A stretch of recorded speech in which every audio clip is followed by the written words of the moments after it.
If you own more over 2,000 XRP, you belong to a select group percent of all XRP holders worldwide, according to Kanji.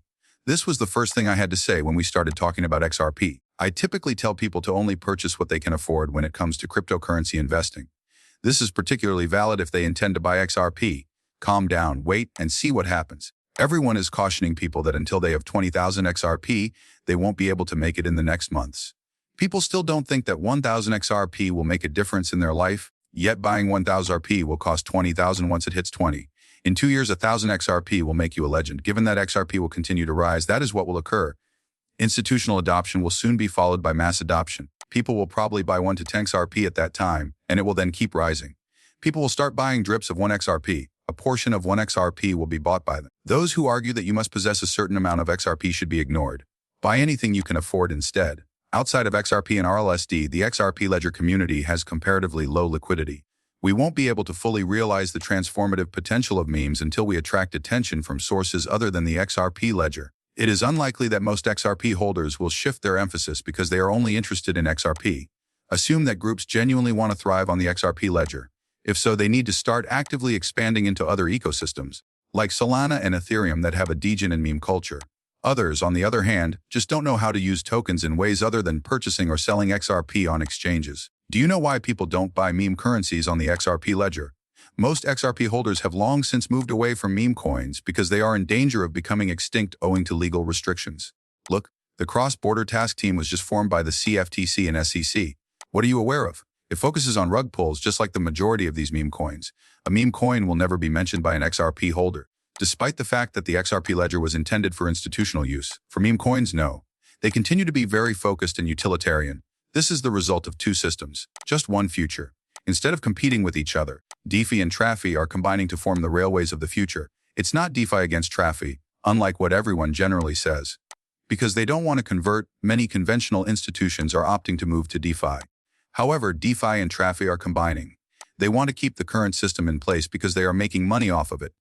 DeFi changes the system by getting rid of all middlemen and a lot of expenses.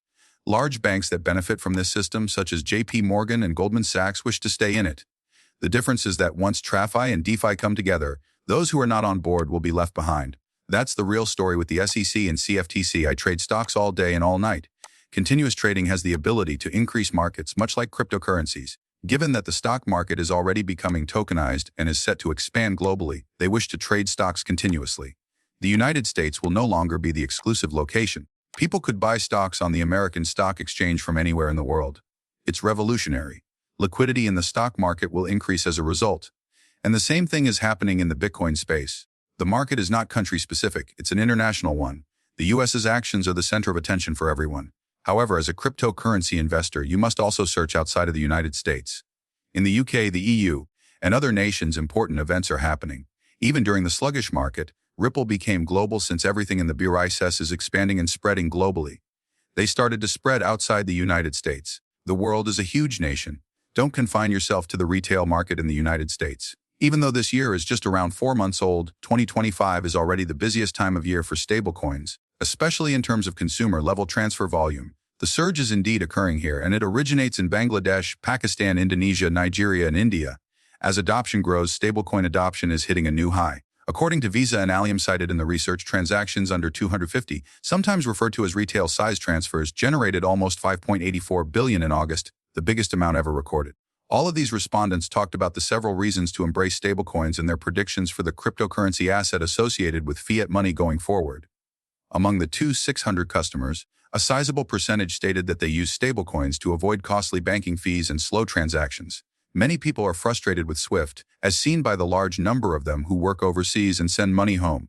They want transactions to happen instantaneously rather than taking days, and they don't want to pay such outrageous rates. Use a stablecoin alongside a cryptocurrency like XRP whenever possible. Stablecoins have revolutionized the game. What's great about XRP is that it makes it even better. It will turn into the global bridge currency. What prevents you from owning Bitcoin? XRP is available since it is too costly for most people. We're still waiting on retail FOMO. Furthermore, everyone maintains that retail hasn't even made a comeback yet.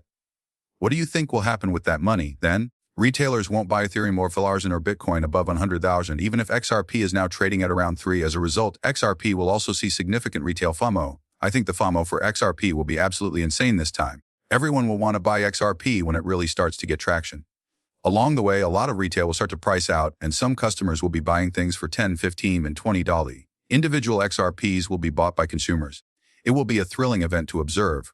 Swift has the ability to replace Kodak. Take a listen to it. Swift never shut down the nation, so it's not true that they are truly acclimated to it. You may consider that, but banks that have been sanctioned are closing.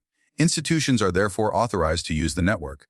Like everyone else, banks and corporations are prohibited from conducting business with sanctioned entities. Thus, it appears that you disabled a particular node. Indeed, in reality, you didn't disable, say, a geographic cluster. Yes, the entire nation. Therefore, it's critical to make a difference. Will CBDC, however, affect Swift as it is now? It will indeed. By the way, I think that Swift may be going extinct if they don't get their act together, which is one of the reasons I left them. Kind of like Kodak back in the 1980s. Yes, without a doubt, words of combat there. Thus, they will have an effect on credit card corporations like MasterCard and Visa, as well as businesses like Swift. They are aware that the technology will affect them, which is why they are quite interested in it. Additionally, they are allowing cryptocurrency payments, or at the very least, Visa-based cryptocurrency purchases. Additionally, there are currently travel regulations in crypto. That was also in 2021. At the moment, they knew Swift's future was uncertain. But keep in mind the discoveries. The man even left Swift after seeing that Swift wasn't the way to go. As a result, the BRICS will likewise distance themselves from Swift. People are already thinking about an alternative and still do not think Ripple will ever replace Swift. People are all about Chainlink and still want to believe that Swift has a future. Even if they knew this was going to happen, I believe that Ripple will eventually acquire Swift. Now, you know what will save Chainlink in the end? Ripple will also save Chainlink. I appreciate everyone watching.